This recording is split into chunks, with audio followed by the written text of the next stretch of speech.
Du drapeau ukrainien qui flotte à nouveau dans 3 localités, Caddy, de l'Est du pays. Blagodatné, Neskouchné, Makarivka, 3 localités de l'Est dont l'Ukraine vient d'annoncer la reconquête, quelques heures seulement.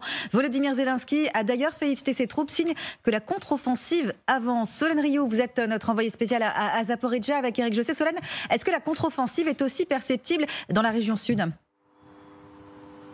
Alors perceptif, c'est vraiment le mot qu'il faut utiliser parce que pour l'instant, il ne s'agit que de grignotage. Il n'y a pas de libération officielle de ville dans cette région de Zaporijjia. Ceci étant dit, selon nos informations avec Éric Josset, qui proviennent directement de militaires engagés sur le front sud, l'opération engagée par les Ukrainiens jeudi depuis la ville d'Orekiv a été ralentie parce que les Bradley américains qu'ils ont utilisés ont été endommagés et sont donc actuellement en train d'être réparés. Orekiv, où s'est rendue notre équipe TF1 hier, selon leurs informations, il y a sur place énormément d'ambulances, beaucoup de blindés également, bref, des troupes dispersées prêtes à intervenir à tout moment. Et puis à une quarantaine de kilomètres de là, à l'est, au niveau de la ville de Gouliapol, une autre unité ukrainienne est parvenue à avancer ces dernières heures, notamment au niveau d'une colline entre les petites localités de Malinivka et de Novozlatopil.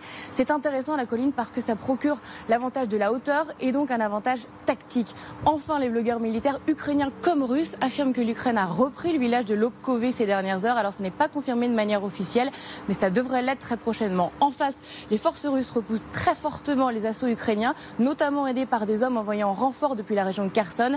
La vice-ministre de la Défense ukrainienne, Anna Maliar, affirme que c'est justement pour ça que la Russie a détruit le barrage de Kakhovka pour permettre ce redéploiement depuis Kherson vers les régions de Zaporijjia et de Donetsk. Merci beaucoup Solène Rioux sur le terrain pour LCI. Vous êtes accompagné d'Éric Josset dans cette mission. Bien sûr, notre dispositif est conséquent pour vous raconter cette guerre et cette contre-offensive. Benjamin Cruer qui est en train d'être lancé, première percée dans les défenses russes et des villages et des villes qui sont reprises. Oui, si on prend la carte, vous avez 3 axes majeurs de ce début de contre-offensive ukrainienne. Et les villages dont on parle ce matin, les villages repris, se trouvent sur cet axe-là. Je les ai mis en bleu sur la carte ici. Vous ne les voyez pas, c'est normal, il faut vraiment zoomer pour comprendre l'ampleur de cette zone qui a été conquise. Vous voyez tout ce qui est en bleu. Et on a en fait 4 villages ce matin qui sont donnés reconquis. Le dernier en date, c'est celui-ci, Strorozheve.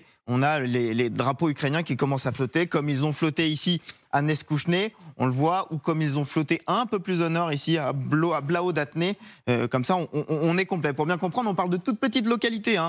Si vous regardez, il y a des champs, puis on parle de localités qui font quelques centaines de mètres de longueur. Les Ukrainiens, comme les Russes, affirment que maintenant, les combats sont en train de se concentrer au sud de cette zone-là. Ouais, c'est un signe à prendre en considération. Est-ce que ça met en péril la défense russe dans la région ou pas ? Alors les Russes ont reculé de 5 km, ça c'est indéniable. Par contre, si on élargit un petit peu le spectre, vous voyez que ce que j'ai mis en jaune ici, c'est la principale ligne de défense russe que l'on peut percevoir depuis les images satellites. Elle se trouve à 10 km de ce qui a été repris. Donc les Ukrainiens ne sont vraiment pas encore arrivés même aux portes de cette ligne de défense. Deuxième élément à prendre en compte, il y a une rivière qui serpente ce front.